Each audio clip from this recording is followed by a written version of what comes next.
Hello, everybody. Welcome to the latest episode of Squared Triangle. Today we are talking about AEW Dynasty. I think all three of us kind of think it's a pretty good pay-per-view, marred by a main event finish that we'll get to.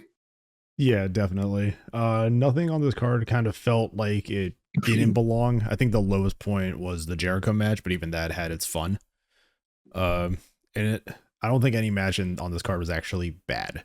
There were some moments that were sloppy in some matches, but nothing that hindered, this entire show except for the ending, which we'll talk about because I want to get to it because even the announcement for Wednesday, Swerve's still feuding with the Death Riders, and it's just like, what was the point of this? It's like, yeah. So yeah, Who knows? Same as it ever was. We do have an hour to talk about this, so we are going to try to speed along with it. Two matches on the pre-show, one 11-minute match for a total of 12 minutes of total wrestling, because the second match was a 40-second match where Max Caster called out his random opponent. He's been doing the like best wrestler alive gimmick.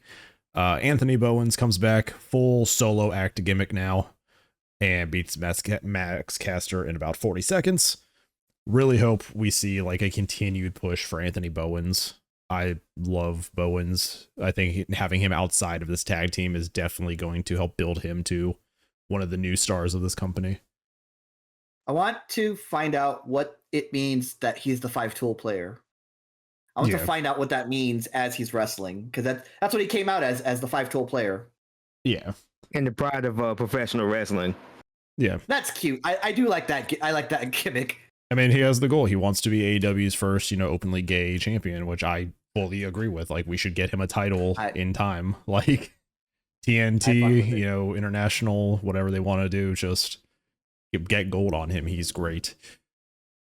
They start this show off with a bang.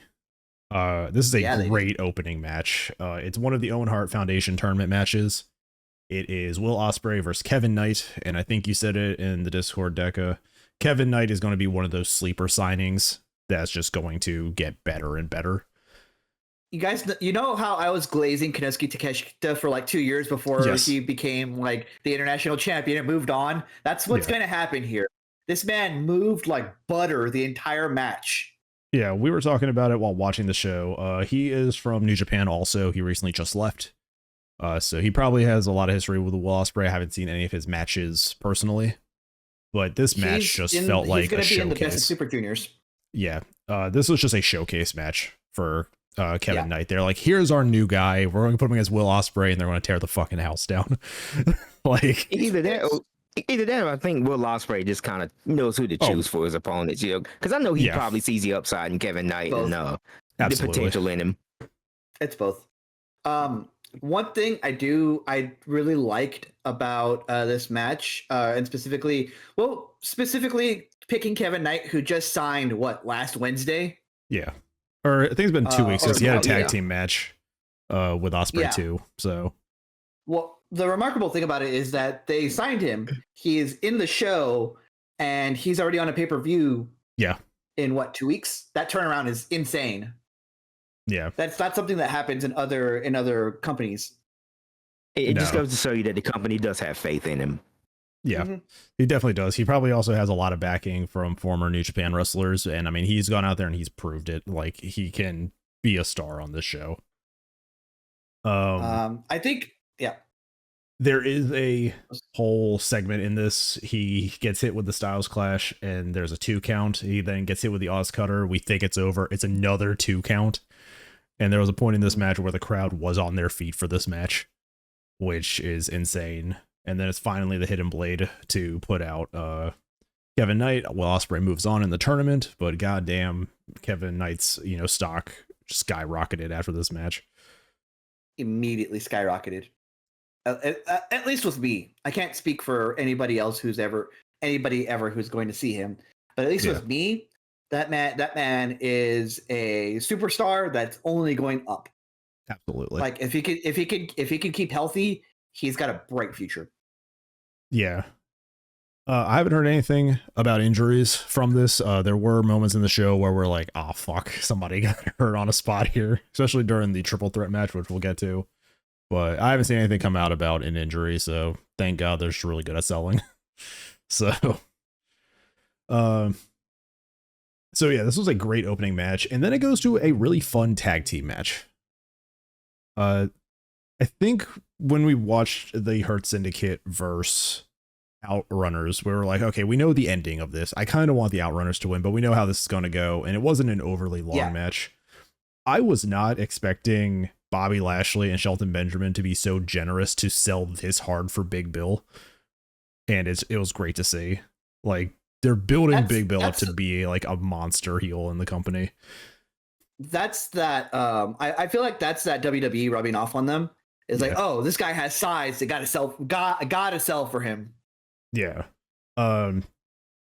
They're trying so hard. We keep talking about they're trying so hard to make Lashley and Shelton the heels, and it's just not working. The crowd was chanting they're just shouting, "We hurt people." Even Big Bill's like nodding along to it, like, yeah, their crowd loves them. So yeah, and on top of that, you know, Big Bill's getting to the point where maybe it's time to separate him away from the learning tree. I mean, yeah, I understand you want to make him a monster heel and all, but his stock went up for me. Just needs to be away from him. Yeah, his stock went way up, you know, and I just think they just need to maybe break him away from the learning tree. Yeah, like Big Bill's great. Like, he's been an incredible like recovery just as a person and as like a performer. You know, we had him with Enzo, and then everything with Enzo kind of fell through, and then he was just kind of like lost in the shuffle for a bit. But he's really like, this is his time of like getting to be his solo act, and he's making the most of it, and it's great. I'm really happy for the guy. Yeah. Match does end with MJF of all people sneaking Big Bill from the crowd, continuing MJF's whole storyline going through with the Hurt Syndicate, and I believe they put away Brian Keith as the pin after they get him alone in the ring. So more MJF. You have to get MJF on the card. He's not wrestling, but he's here. Really funny. MJF has made an appearance on every pay-per-view since last year, right? Since his return. Yeah. Yes. Yeah, so you gotta get MJF involved somewhere at least. You know, and on top of that, he's really on top of that, he's really relevant to this storyline right now, which I don't think is gonna end the way most people think it's going to. They do have another member in mind. This is not probably going to be MJF ultimately. Yeah. It was just really fun to see him like get involved, because it seems like even MVP was confused to what just happened. So MJF is just like doing MJF things. Yeah, it's gonna be real interesting to see where it all goes. I really like this match. It was that simple tag team match that they do, but it was a really good showcase for Big Bill. And yeah, get him away from Jericho at this point. We even had the better. We even had Lashley and Big Bill and the meat chants started up again. So that was a really funny moment. This next match is also Owen Hart Foundation. It is Mercedes Moné versus Julia Hart, the current TBS champion and the former TBS champion.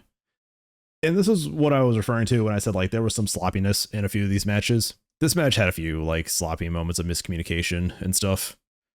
I think it comes down to, again, what we keep talking about. If you have Mercedes against a bigger opponent, she puts on better matches. But if she's not being thrown around the ring, I think it's just kind of like, shit, what do we do here?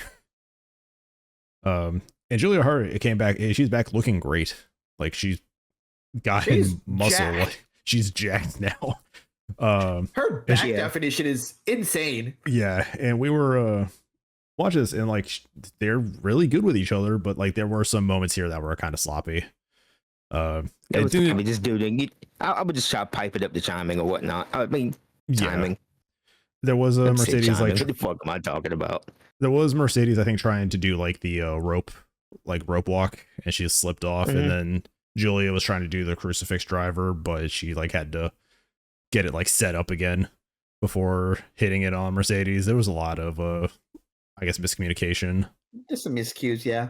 Yeah. Overall, pretty fun match. I hate Taz talking this entire show. Every time we talk about these pay-per-views, just Taz, shut the fuck up, please. To the point where you literally said during the broadcast, I want to punch Taz through my screen. Yeah. Because he got that. He just got that irritating towards you. It's like Taz. It feels like Taz doesn't care for the stuff that he's watching and supposed to be commentating on. That's what it feels like. It's like he's there. He's like, instead of commentating on the match, he's trying to put himself over. And it's just like, Taz, just you do your job. Like, it's grating. Taz, if you ever look at this podcast and you think we're shitting on you, you're right. Yeah, just if you go back and watch it, Taz, like you'll see, like the more you talk about yourself rather than the match, it actually feels kind of insulting to the match going on. You know, you're supposed to be commentating on the match. You know, it's one of those things. Thankfully, I think he's off commentary for the rest of the night. Or I think he comes back most of the rest of the night. Most of the rest of the night, yeah.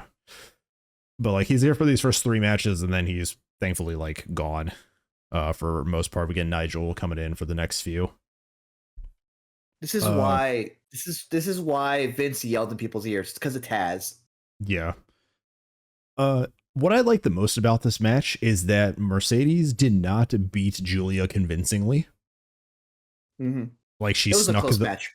It was close. She snuck the win away, which I'm like, okay, cool. So it's not like completely dampening, you know, her opponents. It's like she's always manages to get these wins through like a sneaky means.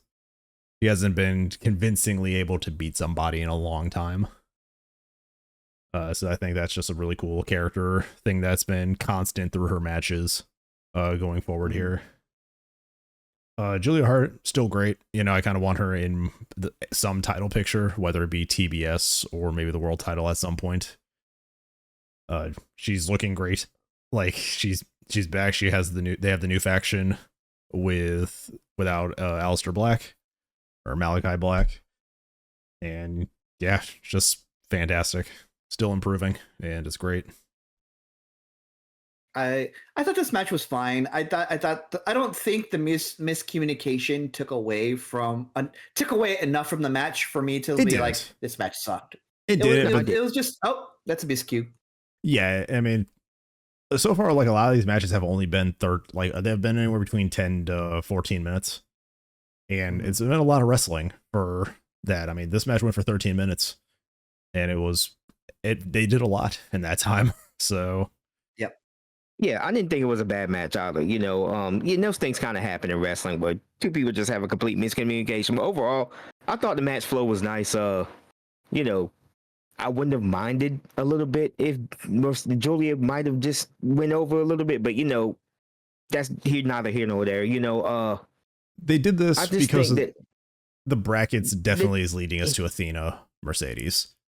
Yeah, I think that's kind of the match they want to get to in those brackets, which is Athena versus Mercedes. But they just have to set it up a little bit.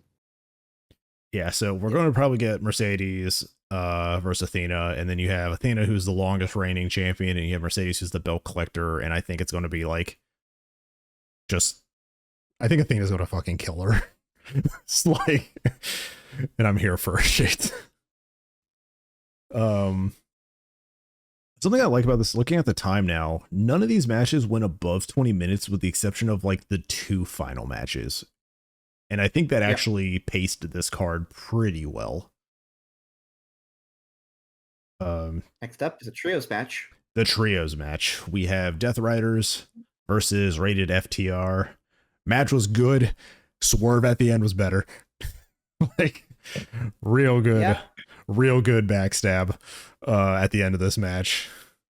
Oh yeah, the match was fine, but like kind of it's that same thing of the tag match, right? We kind of know that the Death Riders are going to go over, unfortunately. Yeah. There was some good stuff here. You do have the Death Riders doing like their little shenanigans, and you know, Wheeler being a little shit and sneaking, you know, some stuff on people. We had the really good catch into like a power slam from somebody, which was a really fluid move that was done. And this is just 6 guys beating the shit out of each other. This match. Yeah, and also And also to add, there was this really good double sharpshooter spot with Claudio and Dax. They had they just start slapping the opposite person to sharpshooter, and they just start slapping each other. Yeah, like everybody's in a submission and they just start slapping the shit out of each other. It was real funny.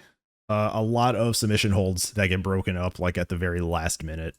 I think one of them was like Claudio or Cash like powering through with somebody on their back to break up a submission hold. So it just shows like how far these guys were willing to push themselves and exert themselves. Right.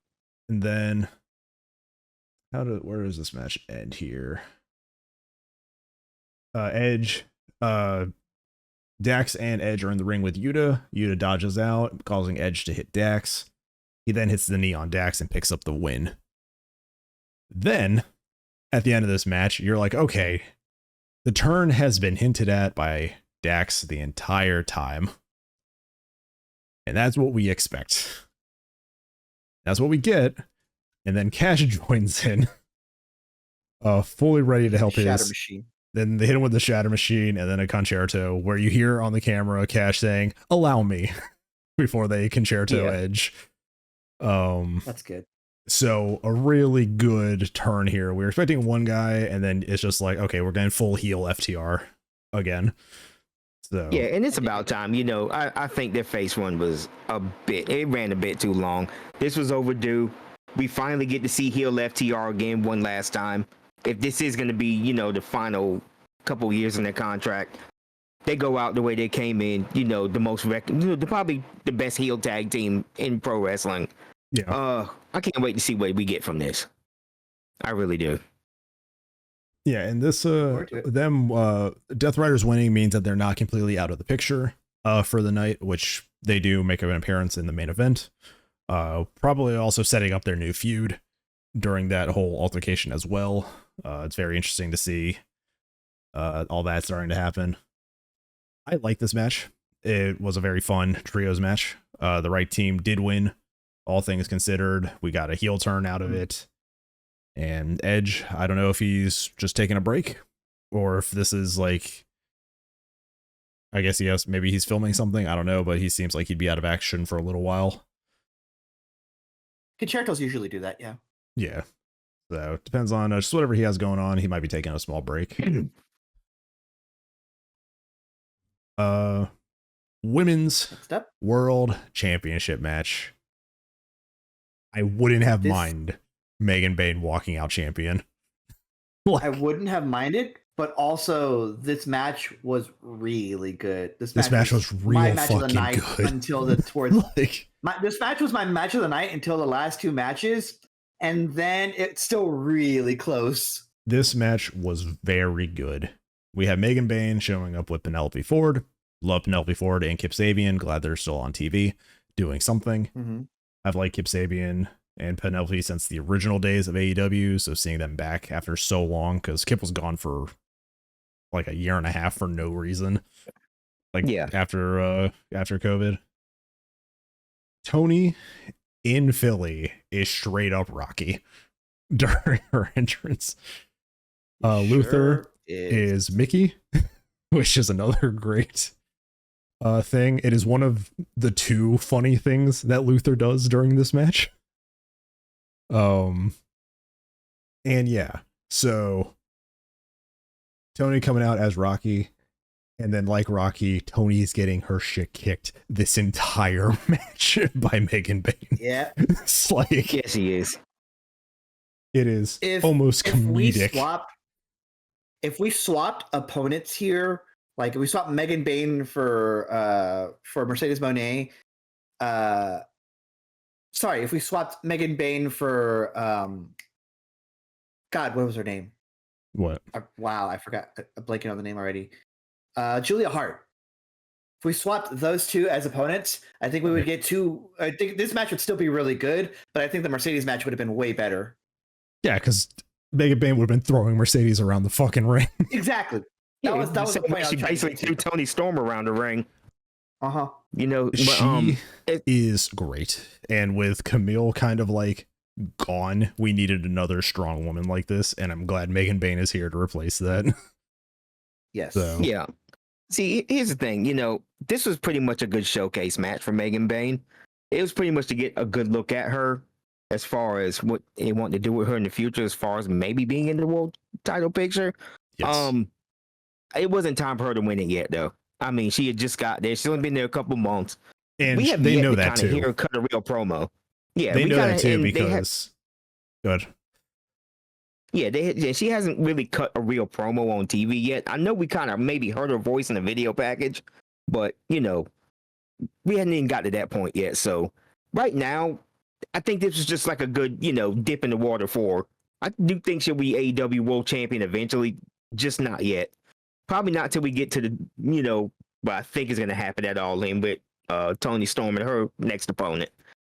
Yeah, and I think AEW knows that too because Toni did not win. Toni got lucky at the end of this match. And even Megan Bayne was like shocked by like what just happened. Like Toni snuck a win out of this. So yeah, could not convincingly beat Megan. And to prove that, Megan gets hit by a Storm Zero and kicks out at 1. Like, yeah, that was brutal. It was so good. This was after my favorite moment in this match, though, where Luther returns and abducts Penelope Ford to get her out of this match, and just carries her over the shoulders backstage.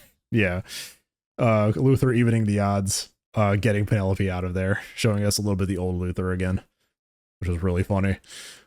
But yeah, Storm Zero and then kick out at 1, and I think the crowd just lost their mind. I know I lost my fucking mind in the Discord. I was like, holy shit. Like, and then just a roll up for the win. Like it's Megan's like, what the fuck? Like, man, Megan Bayne came in. He was like one of those Tony Khan signings where she just came in and exceeded my expectations. Yeah, she was signed for what, like 8 months before showing up or something. Like, yeah, because she was just like off doing stuff in Japan or wherever the hell she was, and she got on TV, and I was like, okay. We're just gonna see how good she is, and she kind of blew my expectations out of water. She is incredible, and she's definitely a good fit for that male world title. I am a fan of the Pegasus, so yeah, I am. I'm a fan too. She is incredible. Yeah, Toni getting incredibly lucky. Toni's finishing move doing jack shit to her. It's like, oh, Megan Bayne's a threat. It's like this is Megan Bayne is not here to kid around. She is here to destroy you. So a very fun women's title match. I think one of my favorite Toni Storm matches, and that hasn't been a Mariah May match in a long time. Yeah. I think Toni Storm can work with a wide variety of opponents, and this match just shows us why. Maybe not so much in the character, but like in everything else. Sorry. Yeah. Next match is another Owen Hart Cup tournament match. Kyle Fletcher versus Mark Briscoe. Just a very good match between two very talented guys. It's just a solid, this felt like a cooldown match almost. It did. These next three matches, I think, were placed perfectly in order to build people up for the last 2 matches of this card. And yeah, this is just another showing for Kyle Fletcher. Like, Kyle is just, they're continuing to invest in Kyle Fletcher, and it's just another veteran for him to go up against and beat. One of my favorite moments of this match was Mark Briscoe was trying to get the chair in so he can do his over the top rope dive that he does, and the ref took it from him, and you audibly hear Mark Briscoe go, "Boo this man." It's like, I just thought that was pretty funny. But yeah, these guys are just beat the shit out of each other for the last half of this match, and Kyle gets it with his top rope brainbuster. I think my favorite spot was Kyle Fletcher was out with Mark in powerbomb position, and the ref's like, "What are you doing, Kyle?" And he's like, "You know exactly what I'm doing," and powerbombs him onto the apron. Yeah. It's just really good. Some of the ref moments in here were really cool too. It's just the Mike's picking up really good sound bites. But yeah, these are just 2 solid guys on AEW's roster. They're mid-card guys just going at it for a tournament match, and it was great. I will say this match, it's a solid match, but there's also like nothing special about it. There's nothing special. This is definitely just a match that's on the card. I feel like we get one of these every show where it's like, it's not a title match. It's not a big blow off match. It's just here's two dudes beating the shit out of each other. Mm-hmm. However, next match. This match is 50-50 for people, I will say. I think for the first half of this match, you're going to absolutely fucking hate it. And then after the most like Ring of Honor AEW like almost comedy spot happens where they restart the match, you're like, I love this match. So it's Chris Jericho. We don't really care versus Bandito, who did not lose the Ring of Honor World Championship. He was injured and had to vacate it. So that was also the kind of the story going into this, is that he's coming back for his title. It is a mask versus title match. And about match. Yeah, and about 14 minutes into this match, I would say, maybe Jericho hits him with a bat behind the ref's back, and picks up the win. And we're all like, God damn it. But then Ref Audrey was out there, and she's talking to the mother and sister who were there at the last pay-per-view. And they're like, they hit him with a bat. Here's where it is. And they find the bat, and the match gets restarted. And it's incredibly funny because Jericho's pissed about it all. And then Bandito gets like 3 minutes of just kicking Chris Jericho's ass before getting the pinfall win. And a little bit overbooked in my opinion, but still like not bad. Yeah. It was booked correctly to tell the story that they wanted to tell. Yes. It was overbooked. It was overbooked, but it didn't do anything that didn't make sense, I would say. And see, and that's the thing. And this thing with sometimes with overbooking matches, you can make it work. You know, we saw this last year at WrestleMania with that hilariously overbooked match with Cody Rhodes and Roman. That was like a revolving door of people. Yeah, just a revolving door of cameos. It was like a smorgasbord. It was like a smorgasbord of your favorite past superstars and feuds and all that. That was like the Avengers Endgame moment of like. Dude, I want to see. So the point being is that overbooking really does work. Yes. You know, and this was one of the more tolerable Jericho matches I've seen in a while. It wasn't bad. It's just Chris Jericho. Like it is Chris Jericho. I hate his ass. Yeah. Chris Irvin, if you think this is personal, it is. But and that's fine. They wrestled a good match. Like I said. Yes, they did. Yeah, they did have a good match. And Bandito has crazy strength because he had Jericho up in like a stalling suplex for 60 seconds. Yeah, even though it looked like 30 seconds in, he was starting to struggle a little bit too. So I guess the thing with Jericho matches is just depending on who he works with. Yeah, you know. Just a sidebar on the overbooked wrestle match. I want to see a like version of that where everybody shows up, but every time it's a new person, it's just be the Smash Brothers, like a new challenger approaches. It's like, don't give Tony Khan any ideas. The sirens in the background are yeah, Bandito picks up the win after the match gets restarted. He is back to being Ring of Honor World Champion. Hopefully Chris Jericho can go away for a little while. We had a small interference in this match too with Big Bill and Brian Keith, and I think Gravity showed up to even the odds. Yeah. So, yeah, Gravity and Bandito, brothers in real life. That was part of the story too after Jericho assaulted Gravity at the last pay-per-view. Mm-hmm. So, nice little conclusion to this small little arc. I did like the promo video too, where they talk about the mask and what it means to Lucha Libre, and they had all the other luchadors talking about it, like Dralistico and Commander. I thought that was. I'm so glad cool. They did not have Excalibur on that segment. Yeah, but specifically didn't have Excalibur on the segment. It was really cool seeing Dralistico and Commander specifically, like being ones to talk about it. Those two guys are very underappreciated. So, I saw the picture. You guys, I think you probably shared the meme. The fucking luchadors. It's like Ray and Penta, Dragon Lee, Andrade. And it's like in the water. It's just like the skeleton at the bottom of the river, just Andrade. It's like, God damn it, dude. They got all these new luchadors and they forget about the rest. No one's seen Andrade in weeks. Where in the hell has he been? I don't know. Where's divorcing Dragon Lee? Charlotte Flair. Yeah. Yeah. Dragon Lee was on Raw. Was he? Yeah, we saw Dragon Lee on Raw. Yeah. Nice. I like him being there. Andrade has been divorcing Charlotte Flair, so losing to El Grande Americano, which is basically Chad Gable in a mask. That's real funny. Yeah. Which is funny. I don't watch a lot of It's WWE good. on TV, but hearing that, I'm like, I'm interested. It's like, goddamn, it's intriguing. goddamn it, Chad Gable. And instead of saying he does a Chad Gable thing, but he says gracias instead of thank you. Yeah, I love Chad Gracias. Gable. It's a stupid gift. It's a Put silly the ass IC, gimmick, but put the I love IC title on him, please. it. Oh God. Anyway, Speaking of great wrestling, yes, I really liked the TNT Championship match. it was really good. Really good. Nothing overbooked. No body breaking the rules for outside interference. It was just Adam Cole versus Daniel Garcia. We got a very convincing title change, and there was like a show of respect. This match was great. You know, I was really surprised how straight up this match was. Like nobody tried to do anything super heelish or I'm not try to use any dirty tricks and none of that shit. Because both of these guys are really good heels, though. So Yeah, I'm not surprised. Neither one of them brought it out.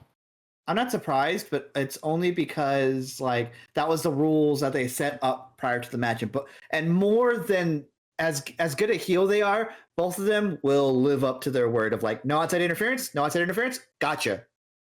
This was a This was a AEW TNT title match, but this felt like a Ring of Honor like rules match where like they were it did honorable. feel a little honor. They were honorable in the wrestling match. Very technical too, a little bit like at the start. Then we get like an injury cell from Adam Cole again, acting like he sprained his ankle. Oh, not again! It's like no, please don't shatter your ankle. So yeah, we have a new TNT champion in Adam Cole. He wins his first championship in AEW. Yeah, I would say like we talk about it every now and then. Like if you want to get somebody into wrestling and it's not like all the flashy matches, like if you just want to show somebody a good wrestling match, this is one of them that you can show them. And I think they'd be like, I get wrestling, you know? Mm-hmm. Like nothing too crazy, nothing that's hard to understand, just great like back and forth action from these guys. Mm-hmm. Both of them. And then if you want to get somebody into like, wrestling, show them this fucking match. Like, yeah. The first of our final hour of this pay-per-view. This match and the next match both being over 30 minutes. This was the entire last hour of the card. Holy shit, this goddamn match. I wouldn't have minded if this was main event. Like, yeah, this should have been main event. Kenny Omega, Ricochet, Mike Bailey. Yep. The fight forever chants were very well warranted in this matchup. Yes.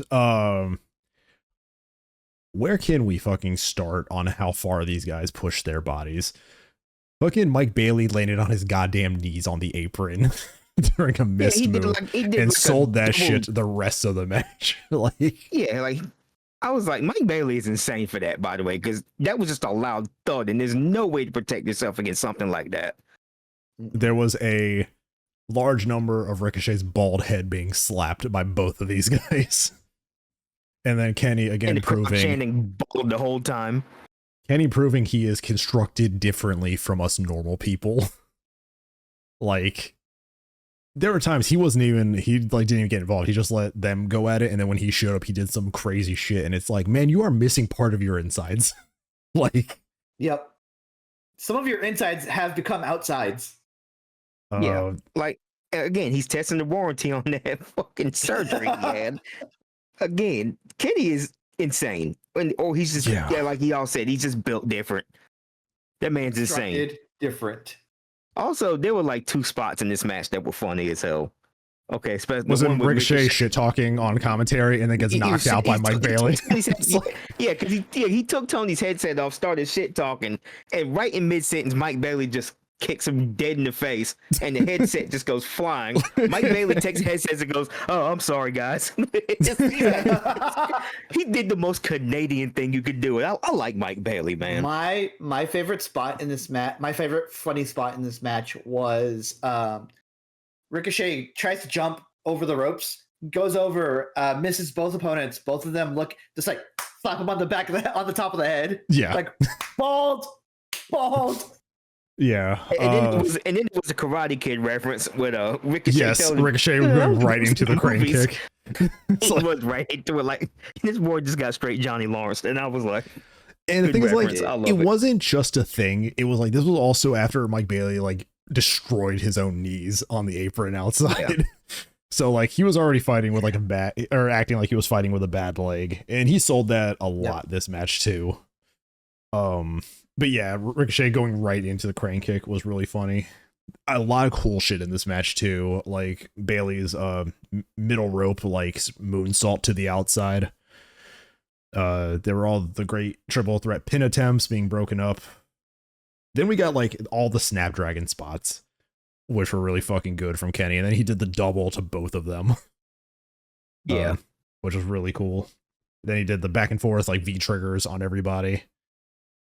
And God, this match was so fucking good. It was. The finish too was great. Everybody's in the corner. Kenny hits the avalanche, one winged angel, while Mike Bailey is hung up on the top ropes, gets it on Ricochet to win the match. You see Mike Bailey desperately trying to reach to break up the pin. It's a really good finish to this match. And this was after these guys just destroyed each other for 30 minutes. And I'm like, that's a really smart finish, because Mike Bailey was still in the fight. It was Ricochet that ended up losing it. Yep. I fucking love this match, man. Like, yep. No, this match, like you were saying, if there is somebody who wants to get into wrestling, it's this match. And X, I think I talked to you about this while we were watching it. I'm like, I feel like they wanted this to be just Mike Bailey and Kenny, but they didn't want to pin Mike Bailey, so that like, let's throw Ricochet in for the comedy part of this match, and he can take the pin, and it just amplified it. Like, it added so much to this match. Yeah, because Mike Bailey is, he's fresh in AEW. He just got there like a couple weeks ago, and again, like Kevin Knight, already in the main event, so they have some plans for him. Yeah, you just don't want to beat Mike Bailey right now. You want somebody who's been a veteran, has been around for a while to just do that. So I didn't mind it. I think the addition of Ricochet is the sauce that really added this match. Like, I think if you just give me Kenny, Mike Bailey, you get a good match out of it. But I think Ricochet was that secret sauce that just made this match so much better. Man, turning him heel was quite possibly the best thing you could have done with Ricochet, because he could be a really, aggressive heel, aggressive, slimy heel, and at the same time could be a great comedy heel in some this cocky heel that he is, though, is so fucking funny. It's like, insanely good. Yeah, it's insanely good. God, man, it is. Just the reinvention of Ricochet is great in this company. Like, from all the guys that came over from WWE, Swerve, Tony, and Ricochet have had such the career reemergences from this. And I'm happy for all of them. I really am. They're getting used. They're on TV regularly. Ricochet is just absolutely crushing it as a heel. Swerve and Tony, they're doing fantastic. Yeah. Good on them. Big thing at the end of this match, after Kenny Omega retains, is he is greeted in the ring by Okada. The ominous All In sign there in the background. And I hope that they go for the unification of the two titles. You might as well just turn that into a neon sign at this point every time those two show up on television, and just like, because they're just feeding it to you at this point. What's the YouTube video? Sometimes foreshadowing is relatively obvious. Like, yes, that fucking YouTube video. Yeah, and in this case it is, because they're gonna, I don't know, I guess they're gonna unify those belts. I'm not sure. I think they need to. Yeah. I think it'd be a great unification match. I think making it just like the Intercontinental title instead of the International and the Continental. You can still have the Continental Classic earn like a shot for either the World or there the we go. IC. Right in the chat. I know writers who use subtext, and they're all cowards. Yeah, I know writers who use subtext. They're all cowards. I love Garth Marenghi. Garth Marenghi mention. It's like I was up at 3 a.m. watching Adult Swim. Like, yeah. But yeah, hopefully a good unification match. I would like the titles to be unified into one thing. Maybe Kenny gets his win over Okada, or maybe Okada shocks the world and beats Kenny. You know, both of these guys could go the distance against each other. We've seen it in New Japan. Yep. Yeah. But in all honesty, both of those titles at this point just serve the same purpose. You know, so why not unify them? You know, and then for the Continental Classic, you just make it for a shot at the AEW World Championship at Revolution. For the last few minutes we have here, let's talk about what I would consider to be the most AEW version of a bloodline finish I've ever seen. So we have a really good match for Moxley and Swerve. I won't take anything away from the match. These guys worked a very slow, almost technical match for the most part. These guys can wrestle, but they didn't go overboard. So let's give it to them for being a little more contained on their energy level here. First off, Swerve showing up as Static Shock. Fantastic. Good. Amazing. Good intro. Good outfit. It was nice to see the technical stuff. We get the usual Moxley Death Rider shenanigans, very Bloodline-esque. I'm gonna keep comparing it to it because they're doing the same thing. The Death Riders come out, get involved, then get jumped by the Ops. I'm excited for this. Samoa Joe, Hook, and Shibata come out and just jump the rest of the Death Riders. We have Hangman arriving in this match as well, and a very clear hesitation on does he want to hit Swerve or does he take out Moxley. Hangman has history with both of these guys, and there was that great moment of hesitation, and he ends up hitting Moxley with a dead eye in the middle of the ring while the ref is out. And I'm sitting here like, holy shit, he's going to let Swerve win a title, and this is where we're going to get like a big character thing. And then the lights go out. And for a second, I'm thinking, is Keith Lee back? Because him and Swerve have unfinished business too. And that would make sense for me in a storyline sense.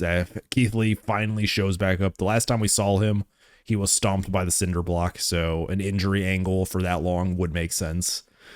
You know? I was hoping it was Danielson. I was hoping it was... that was my second thought. Slim hope of like Bryan Danielson? That was my second thing, because when it looks like Swerve's about to win, holy shit, maybe Danielson shows up and takes out Swerve. You know, it's like, that'd be an interesting thing too. But no. 6 months after they were last seen, we have the Young Bucks reappearing and taking out Swerve and Moxley retaining, and I don't know why. And the crowd goes mild. Yeah, I don't think they could go mild. They have to understand. I think they're just confused. It's like, you know, you call this AEW Bloodline-esque finish. I call this WWE 2019. It's almost like Tony Khan forgot exactly what made this company popular to begin with, because they were doing shit like this. You know, Seth Bray Wyatt Hell in a Cell match. Yeah. It's just like right now. It's just like, why? You know, the last time we saw the Bucks, they were trying to get the hell out of the building with the Death Riders running wild. I don't it makes no sense to me that they're just helping the Death Riders all of a sudden. Like, where was the context in that? I thought about it earlier today, and we're recording this on Wednesday, so Dynamite's tonight, so we may get an explanation tonight. Part of me feels like they've arrived because of what Swerve has done to Hangman, which is a stretch for a connection at this point in the story, but to me, that would make sense. You know, hey, he's fucked with you for a while, Hangman. We just wanted to make sure he didn't get a title back.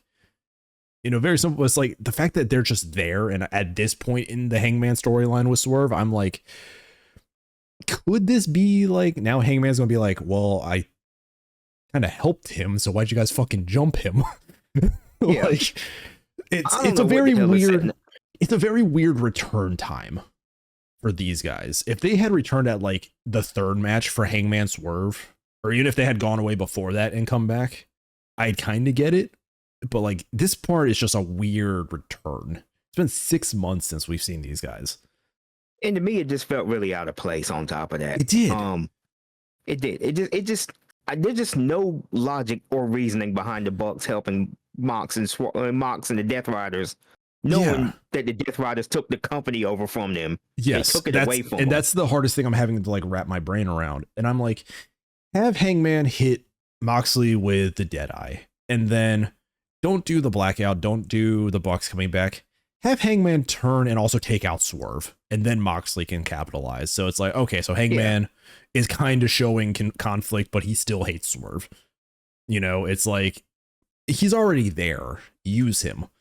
This like introduction of the Bucks into the storyline, where also we have Pac versus Swerve tonight. So Swerve's still feuding with the Death Riders. Like it's like one of those things. I'm like, what's the point? But I think Pac Swerve is going to tear the house down tonight. I'm not taking anything away from that. But I'm just like, why the Bucks? You know? It's just one of those things. And I'm like, fuck it. I guess we'll figure it out. But this definitely felt like a miss for a pay-per-view finish. This fell flatter to me than the very known Devil reveal at World's End, you know? This whole Death Rider storyline has been far worse than that. And to me, for the last 6 months, it's kind of been the thing that's been dragging AEW television down in general. That and the world title not being shown on television. It's a weird Because the last time we saw that damn thing, the last time we saw that thing was at Wrestle Dream last year. So I don't know where they're gonna go with this. It's a weird balancing act because like everything else on AEW has been great. But then the Death Rider story being the title picture storyline is like canceling out the rest of whatever's happening. It's the old rule of like theater and concert performances and all, like every performance you've ever watched in your entire life. You think about like going to concerts, going to performances, everything that comes before the last thing that happens. It's not that it doesn't matter because, like we're saying, all of it's great, but you're gonna remember this last bit. Yeah, it's the last day. It's the thing you go home with.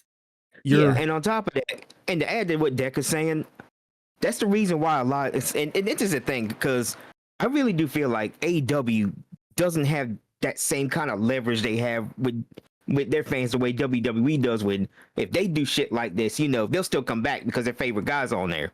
It's like everybody remembers the one bad thing AEW does despite the 100 good things that they do, which is kind of stupid, but it's relevant here because that one bad thing that AEW does, they're going to give that as a reason to cut the whole company off entirely, which I don't think they should because the rest of it's still great. And the thing is, you know, but it's none of the guys in the story. It's just the story itself. Like Moxley isn't the one dragging the story down. The Death Riders aren't the one dragging the story down. It's just everything that they're involved in is what's bad about this storyline. The lack of a title, the general, like, why are they even doing this kind of thing? It's just like Mox wants to be the top of the world for AEW. Like, I guess he wants to be like the living champion of AEW. Like, it's just a weird thing. And it's not clicking right with the audience. Tony Khan's like, I'm listening to feedback, and it's like, well, then this should have changed, buddy. Like, he should have ended it. Is what he should have done. I know the council's made a decision. It's like the council's made a decision, but since it's a stupid ass decision, I've elected to ignore it. It's like, Tony, no, you gotta listen. Yeah, it's like, yeah. And speaking of Tony, I just feel like he's booking this whole Death Rider storyline in the same way, you know, Randy Pitchford had the Borderlands movie made. Probably to entertain himself because nobody else was. Yeah. Just kind of beating his own meat over there. Yeah. So we're going to finish up with that. I know Deca has a hard cutoff time for tonight, so we did get through the card, though, which we wanted to. This was a great buffet of wrestling, a little bit for everybody. A nice little, you know, finely cooked, a little perfectly cooked steak for Kenny Omega, Ricochet, and Mike Bailey. And then just for my thing, if this was me, the dessert's a fucking coconut cake, and I fucking hated it. It's still cake, but I'm not going to enjoy eating it. Like No, the dessert's going like to 3 the- lines of cocaine on a mirror. That's what that was. Going to the steak analogy, it's like you have this massive steak. It's great. You're eating, you're enjoying it. And the last bite you take is rancid. Yeah. yeah. That's how it was. That's how that was for me. Yeah, it's just like I think one of the things I was like, this sounds like you took a perfectly good steak and then you like smothered it in orange juice for no reason. It's like you cooked your most perfect steak and then you ruined it. But again, it's not the guys. It's just too close to the TikTok side. It's just this fucking story, and it needs to end. Yeah, I think so too. But with that, overall, a very good show. It's not their worst show. It's definitely their worst finish. I will put that as their worst finish so far on a pay-per-view. Like the Devil was it for the longest time for me, but I think this ekes out that in terms of just the like what the fuck factor. Yeah. The rest of this card though, 7 out of 10, 7.5 for me. This was a great card. Just great matches throughout. Even the final match was great. It's just that ending like completely deflated the whole thing. As always, you guys can find us on your favorite podcast service, or podcatcher, I think is the actual terminology for it. Spotify, Audible, Amazon, wherever you guys listen to it. We're not on Apple. I don't know how to set all that up on the back end. If you're listening on Spotify or something, we do have video versions on the YouTube channel. You guys can find the links for all of that down in the descriptions. And at the time of recording this, we are not this week, but the next week from WrestleMania. Let's go. 2 nights of WrestleMania. You guys are probably might get 2 episodes out of it, depending on how long we talk about it. So, Yeah. Let's see how bad this Tiffany Charlotte match pisses me off. if that card, have a whole episode about that alone. If that match is still even on the card with how off the rails that promo went against the 2 of them, they might just cancel that match straight out. It's like I would if I was them. I'd be like, nah, we're not doing this match. These women are gonna beat the shit out of each other. Put someone else in it so that person can play like peacekeeper. Like, hey, you two, we're on a match. It's WrestleMania. Shut the fuck up. They're gonna slip a couple stiffs in there, I imagine. Yeah. Yep. All right, guys.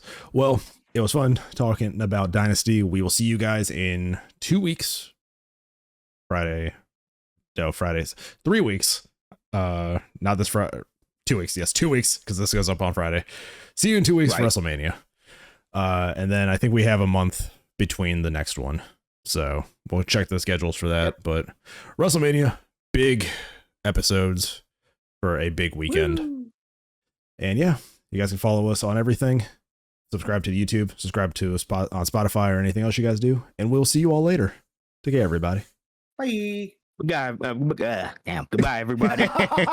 You need to keep that stays in. It's staying, and I'm ending the recording now. See you guys. Goodbye.